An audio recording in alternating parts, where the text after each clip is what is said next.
تو فی الحال نظریہ بدلو، سوچ بدلو. اور یہ کیسے بدلے گی؟ جب تک آپ اپنے مسلم ہیروز کو نہیں پڑھو گے تمہاری سوچ نہیں. اب رات دن اسی میں لگے پڑے، نہ سنتے ہو کسی کی.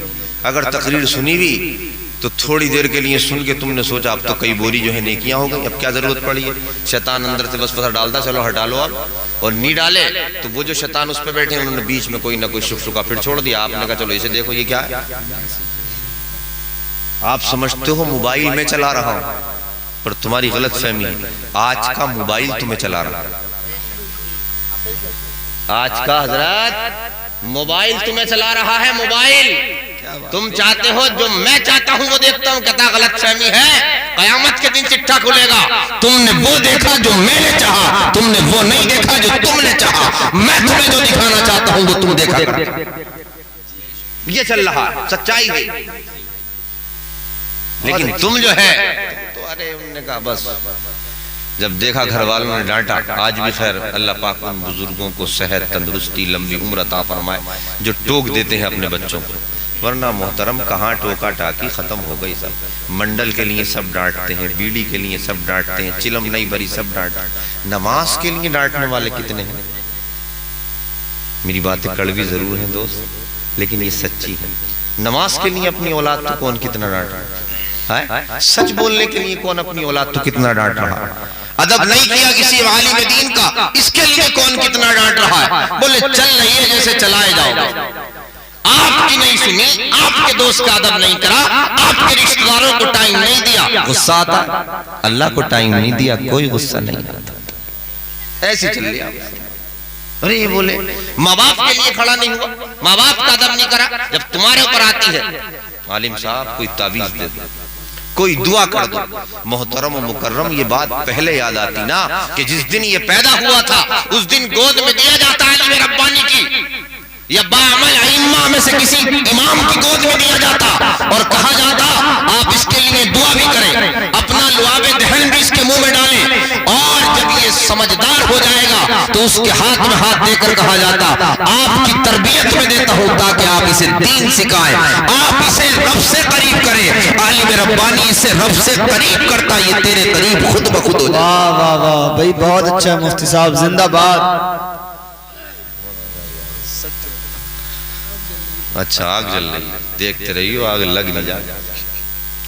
خیر میں عرض کر رہا تھا کہ میرے محترم، میرے بزرگوں اور دوستوں، یار سب کام کے لیے ٹوکتے ہو اپنے بچوں کو.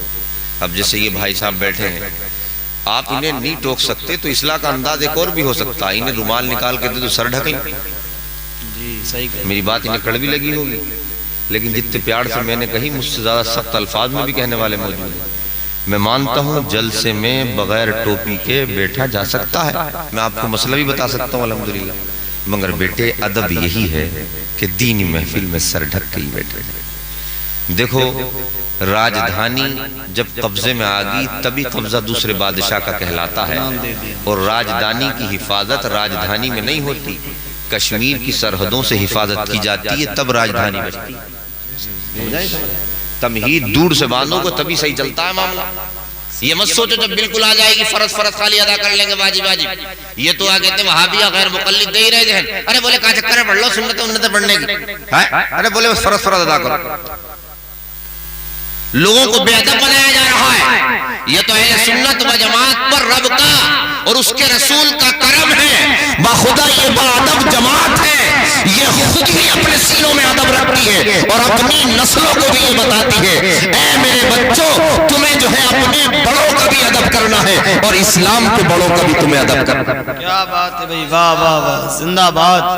ہمارے یہاں ادب سکھایا جاتا ہے، اس لیے بیٹا ہم تمہیں ٹوک دیتے ہیں. ہماری باتیں کڑوی بھی لگ جاتی ہوں گی آپ کو، لیکن میرے دوست، میرے عزیز، ہماری اولاد داخل، ہمارے چھوٹے بھائی داخل، ہمارے برابر کے، اگر ہم تمہیں نہیں سمجھائیں گے تو کون سمجھائیں گے؟ جی بے شک. ہم تمہیں نہیں سکھائیں گے تو کون سکھائے گا؟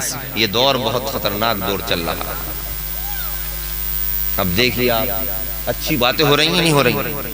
اب شیطان نے کچھ کو اٹھایا کھیل میں لگا دیا، یہ بھی ہے شیطان کے کارنام.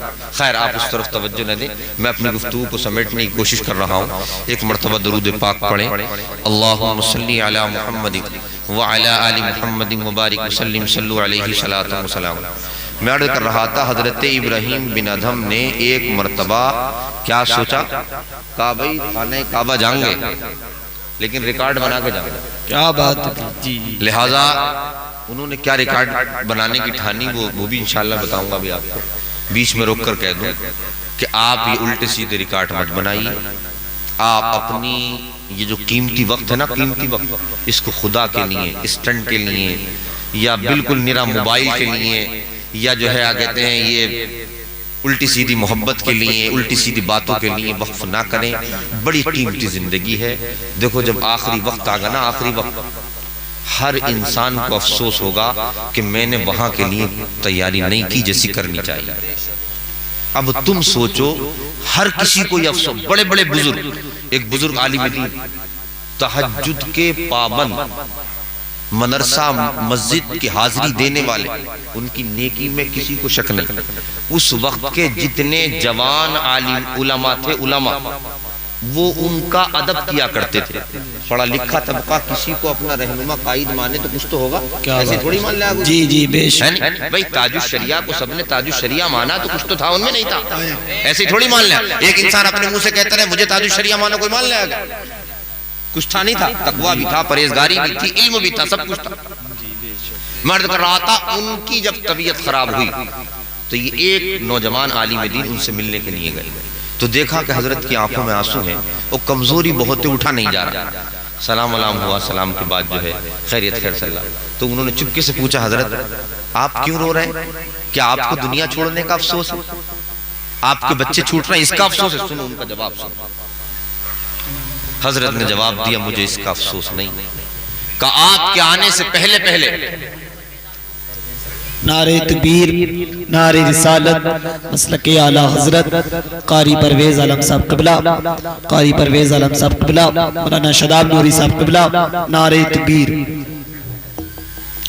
قاری صاحب تشریف لائے، بڑی شاندار تلاوت کرتے ہیں، ٹھیک ہے، اور انشاءاللہ اللہ نے چاہا تو جن جن کے پاس تھوڑا سا بھی ایمان ہے وہ انشاءاللہ محظوظ ہوں گے۔ قرآن کو ادب کے ساتھ سنا کریں اور پھر دیکھیں آپ اس کی برکتیں اللہ نے دی۔ خیر مرد کر رہا تھا، ان عالم دین نے جواب دیا، کہا نہیں یہ بات نہیں ہے حضرت، کافر کا آپ کے آنے سے پہلے پہلے میں اپنی پوری زندگی کی عبادتوں پر نظر کر رہا تھا۔ سبحان اللہ۔ آج ہم ہیں بیمار بھی پڑ جائیں تو یہ ہے ارے بولے اس بلڈنگ کا کیا ہوگا، ان بچوں کا کیا ہوگا، اس نوکری کا کیا ہوگا، یہی سوچتے رہے۔ یہ اللہ کا نیک بندہ ہے جس کے دل میں خوف خدا ہے، محبت رسول بھی ہے، محبت خدا بھی ہے، فکر آخرت بھی ہے۔ کیا کہہ رہا ہے؟ اپنی ساری عبادات پر جو ہے غور کر رہا تھا۔ کہا غور کیا کر رہے تھے؟ کہا میں یہ سوچ رہا تھا کہ یار اے بندے اب تو جا رہا ہے، کیا تیرا کوئی عمل ایسا ہے جس پہ تو بھروسہ کر سکے کہ تیری بخشش ہو جائے گی؟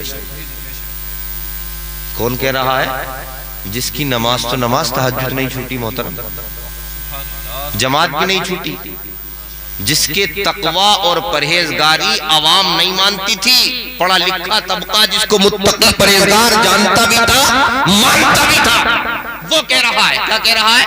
کہا مجھے سارے زندگی کے سجدوں میں ایک سجدہ بھی ایسا نہیں دکھ رہا جس پر میں بھروسہ کر سکوں کہ میری بخشش ہو جائے۔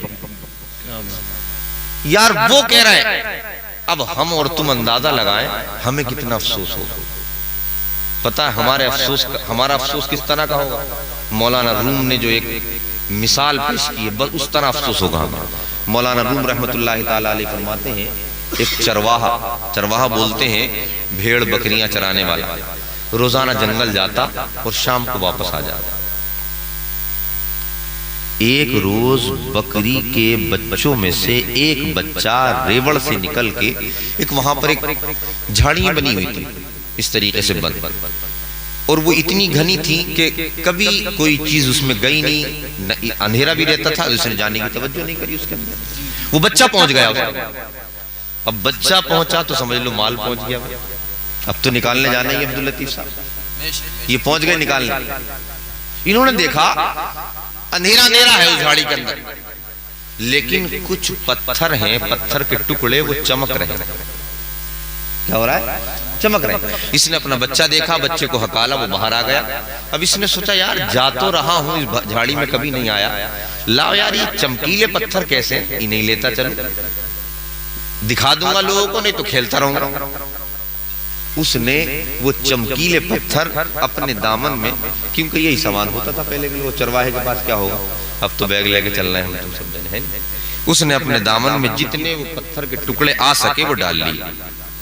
اب یہ باہر لایا، اور لانے کے بعد کبھی ایسے دیکھے کبھی ایسے دیکھے، بولے یار کتنے خوبصورت پتھر ہیں چمک رہے ہیں، کتنے خوبصورت پتھر ہیں چمک رہے ہیں۔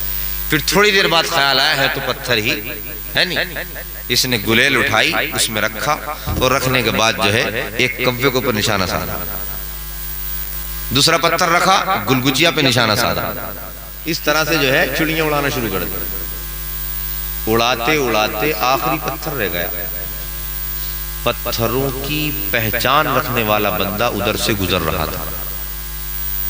اس نے کہا ایک منٹ یہ کیا ہے تمہارے ہاتھ میں؟ کہا پتھر ہے۔ کہا کیا کر رہے ہو؟ کہا چڑیاں اڑا رہا ہوں۔ کہا ایک منٹ دکھاؤ۔